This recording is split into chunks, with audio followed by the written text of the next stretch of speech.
Les éditions Sixtrid, avec l'aimable autorisation des éditions Jean-Paul Gissereau, présentent.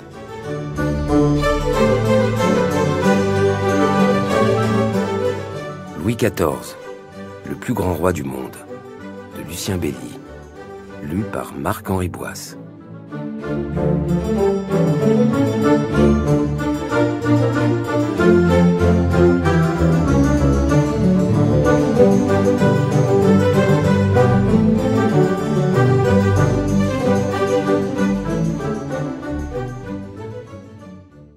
Louis Dieudonné. La reine de France, Anne d'Autriche, épouse de Louis XIII, accouche d'un fils au château de Saint-Germain-en-Laye, le 5 septembre 1638 à 11h15. L'enfant reçoit, selon la tradition française, le titre de dauphin. Tout le royaume se réjouit, avec le roi, de cette naissance attendue pendant 23 ans.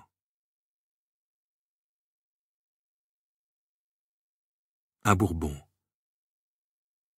En effet, le jeune roi de France, Louis XIII, né en 1601, a épousé dès 1615 la fille de Philippe III, roi d'Espagne, Anne d'Autriche. Elle porte ce nom car elle est issue de la maison ou dynastie des Habsbourg, ou d'Autriche, qui a formé deux branches, l'une à Vienne, l'autre à Madrid. Dans l'Europe de ce début du XVIIe siècle, nul ne peut imaginer de mariage plus éclatant et glorieux.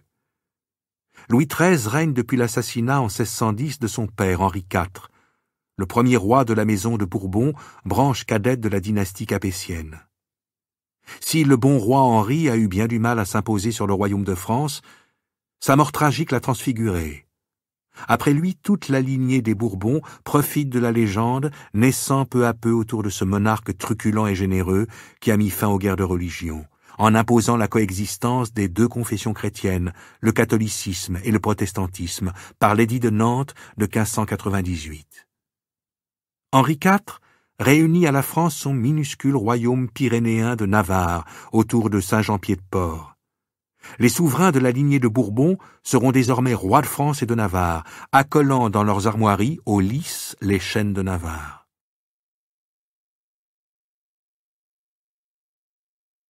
La protection de Saint-Louis. Les Bourbons s'appuient aussi sur le souvenir sacré de Saint-Louis, leur ancêtre du Moyen-Âge, cet ancêtre qu'ils avaient en commun avec leurs prédécesseurs les Valois, et qui leur a ainsi permis d'obtenir la couronne royale.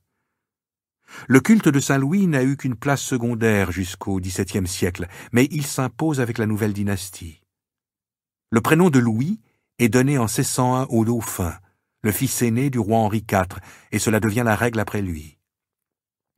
En 1618, la monarchie proclame Saint-Louis patron et protecteur de la France, associant ainsi sainteté et souveraineté. Tout au long de sa vie, Louis XIV placera sous la protection du Saint-Roi des institutions qu'il crée.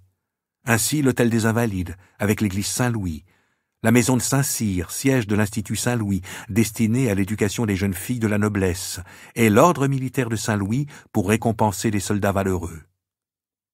Selon les idées du temps, le sang du roi que l'Église a canonisé coule dans les veines de ses descendants, ce qui leur donne sans doute des forces et des vertus exceptionnelles, tandis que la protection céleste de cette figure respectée distingue la maison de France des autres lignées royales qui ne comptent pas forcément d'élus de Dieu dans leur généalogie.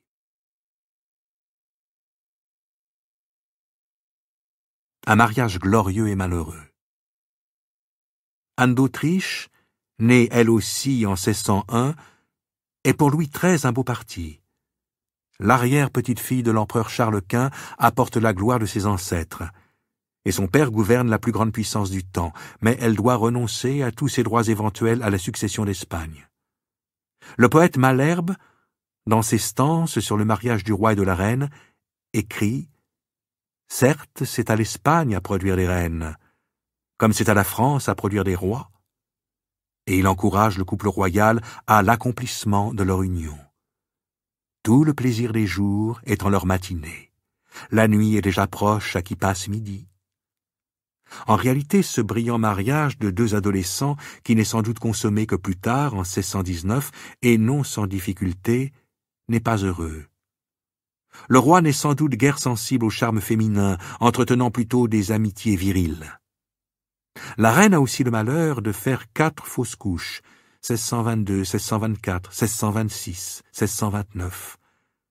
Les relations entre Louis XIII, mélancolique, sévère et misanthrope, et la reine, réputée romanesque, mondaine et frivole, deviennent même mauvaises. Le frère du roi, Gaston d'Orléans, apparaît alors comme l'héritier probable de la couronne, et il se trouve au centre d'intrigues qui maintiennent un climat d'instabilité politique en France.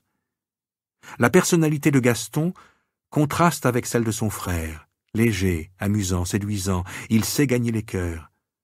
Il entraîne volontiers ses amis dans des aventures politiques, n'hésitant guère à les trahir lorsque le jeu devient vraiment dangereux, en particulier lorsqu'il faut décider l'assassinat du Premier ministre que Louis XIII a choisi, le cardinal de Richelieu. Gaston laisse ses complices monter à l'échafaud, mais finit toujours lui-même par obtenir le pardon de son frère. Il encourage pourtant la résistance à la politique royale, d'autant que Richelieu propose au roi une politique ambitieuse et difficile, qui conduit la France à entrer en 1635 dans une grande guerre contre le roi d'Espagne, alors Philippe IV, le propre frère de la reine, bientôt contre tous les Habsbourg et leurs alliés. La France s'engage ainsi à son tour dans le grand conflit européen commencé dès 1618, la guerre dite de 30 ans, qui oppose les Habsbourg à des populations et à des princes surtout protestants. Le pari se révèle risqué pour la France, car l'Espagne s'est constituée un immense empire de l'Amérique à l'Asie, a réussi à mettre la main sur le Portugal et ses colonies, et possède aussi la Sicile, la Sardaigne, Naples et Milan, ainsi que les Pays-Bas, Belgique et Luxembourg actuels. Quant à l'empereur, aussi issu de la maison de Habsbourg, chef du Saint-Empire de nation allemande, s'il doit compter avec ses puissants vassaux, comme le duc de Bavière, l'électeur palatin, l'électeur de Brandebourg et l'électeur de Saxe, il s'appuie aussi sur ses domaines héréditaires dont l'Autriche, et les terres en Alsace, ainsi que sur la Bohême, aujourd'hui la République tchèque, et sur la Hongrie.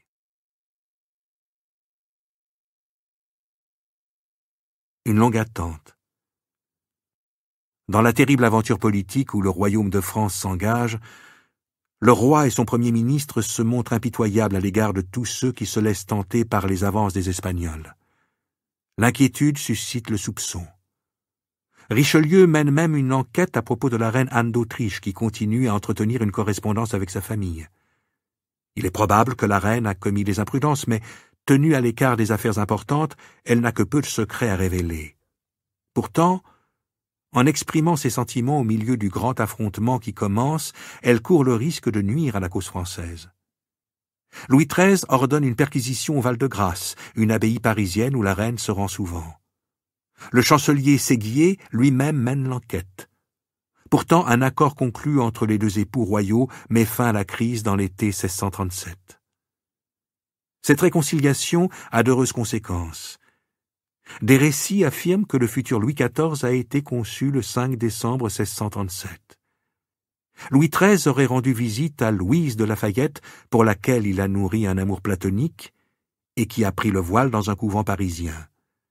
Il a prévu de regagner le soir son petit château de chasse à Versailles, mais un orage éclate. Comme son appartement du Louvre n'est pas prêt, il doit se réfugier dans celui de sa femme.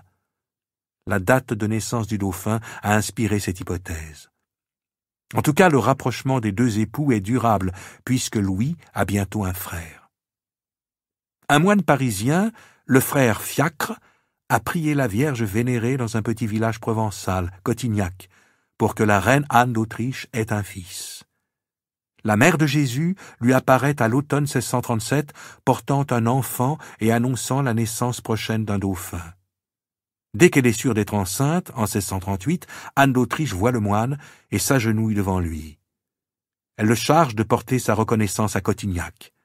Là, il trouve, dans un tableau de la sacristie, l'image même de la Vierge, telle qu'il l'a vue.